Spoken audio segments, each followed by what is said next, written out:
Bismillahirrahmanirrahim. Hello everyone. I hope you are all doing well. I welcome you all in class of number theory. In last lecture, we discussed the concept of primitive root of an integer modulo n. In that lecture, I made a mistake. So firstly, we will discuss what was the mistake and how can we solve that mistake. In that lecture, I discussed a question: how many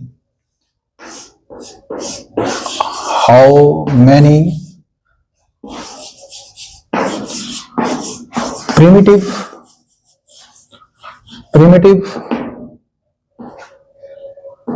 roots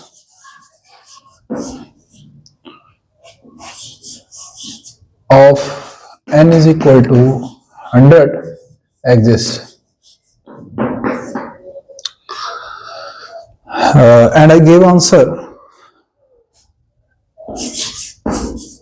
16, and this answer is wrong. This is wrong answer.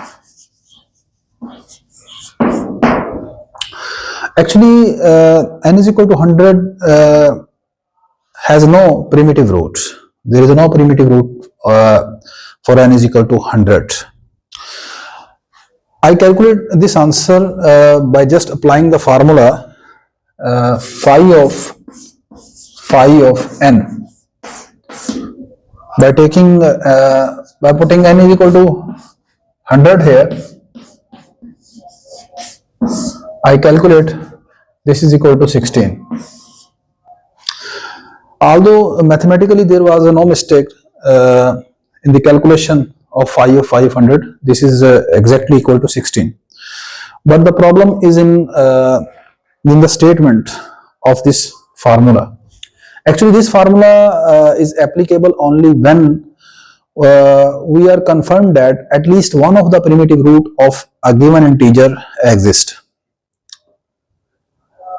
Otherwise, we cannot apply this formula to any positive integer greater than 1. So, because in reality there is no primitive root of n is equal to 16 exists, that's why we cannot use this formula.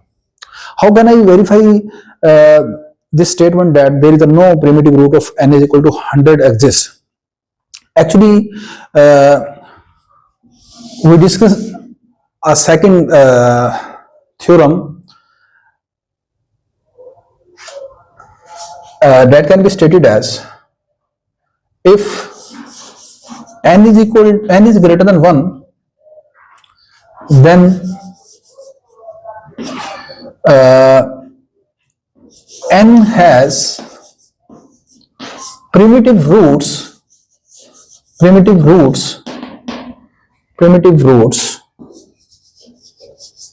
if and only if n is either of the form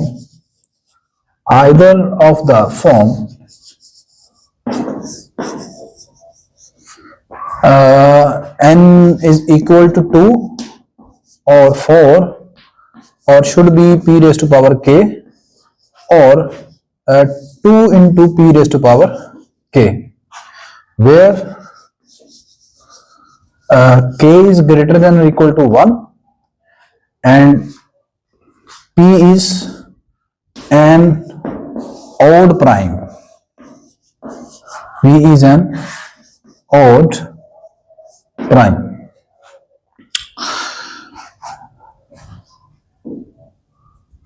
Now, if we make the prime factorization of 100, the prime factorization of 100 is 2 raised to power 2 into 5 square.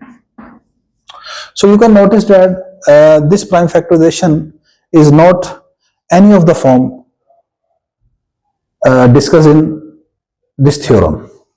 Actually, in this theorem there is a single prime p, but you can notice that in the prime factorization of 100 there are the two prime factors, 2 and 5.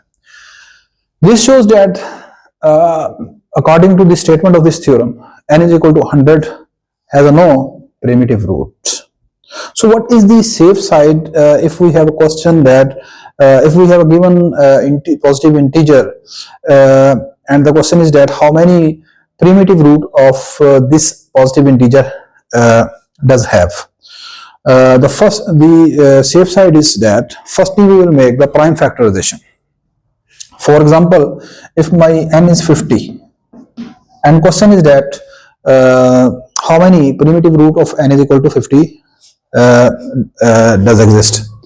So the safe side is that firstly we will make the prime factorization of n is equal to 50. The prime factorization of 50 is 2 into 5 square. 2 into 5 square. Now this number 2 into 5 square is actually this form, 2 into p square. P square. This is this form. Actually, you can notice that here the power of 2 is 2. It should be 1 here. So the prime factorization of 100 is not of this form, 2 into p square. This is here 2 square. So this power should be 1. So that's why 100 prime factorization of 100 is not of this form. Now as the prime factorization of is 50 is of this form, so this theorem says n is equal to 50 must has at least one of the primitive root. Now the next question is that if the primitive root exists, then how many primitive root of n is equal to 50 exist? Now you can safely use this formula. This formula can tell us that how many primitive root of n is equal to 50 does exist. So firstly we will calculate what is the value of 550. 550 mean 550. You know 5 is the Euler-Rosen function. It gives the number of all positive integers which are relatively prime to n is equal to 50 here. So the prime factorization of n is equal to 50 is 2 into 5 square. As phi is a multiplicative function, so you can separately apply phi on both of the numbers. So this can be written as phi of 2 into phi of 5 square. As 2 is a prime number, so we can use this formula. Phi of p is equal to p minus 1. So according to this result, the value of phi of 2 is 2 minus 1. And for the value of phi of 5 square, we can use the formula phi of p raised to power k, where p is any prime. In this formula, p is any prime. This is equal to p raised to power k minus p raised to power k minus 1. So according to this formula, this becomes 5 square minus 5 raised to power 1.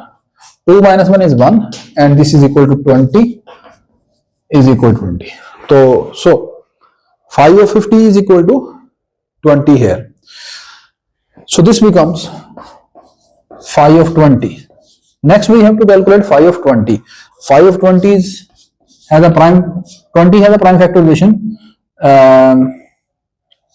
2 square into 5. So again using the same concept, we have 2 square minus 2 raised to power 1 and 5 minus 1. 2 square 4 minus 2 2. This is 4. This is equal to 8. Hence the total number of primitive root for integer n is equal to 50 are 8. So I hope now your concept is clear.